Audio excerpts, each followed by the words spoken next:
If you're working in a team, you might want to know whom last modified each line of a file, or you may see something unusual in a file and want to know who did it. Well, in those cases, git blame is your friend.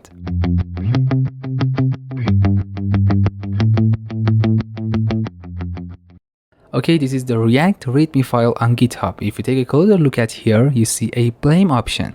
If you click on it, you see something like this. It's kind of like a log command, but for a specific file. Here, you can see the last time each line was modified by a specific user.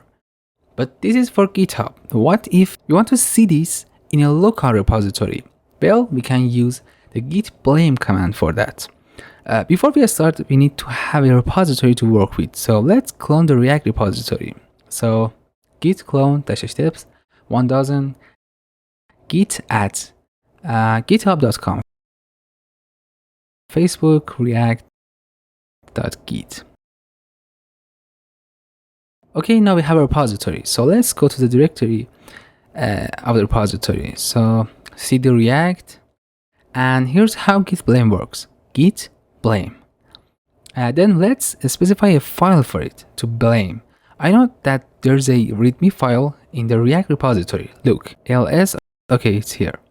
So let's test the blame command on the readme file. So git blame readme.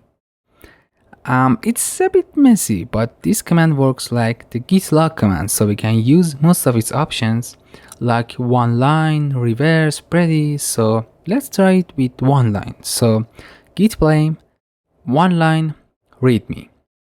And we can even limit the number of lines we have here, like git -no pager blame -l from line 1 to line 10. So okay, that was fun. Thanks for watching. Please, if you have any questions, feel free to ask me. I'm happy to help you, and don't forget to like and subscribe to my channel.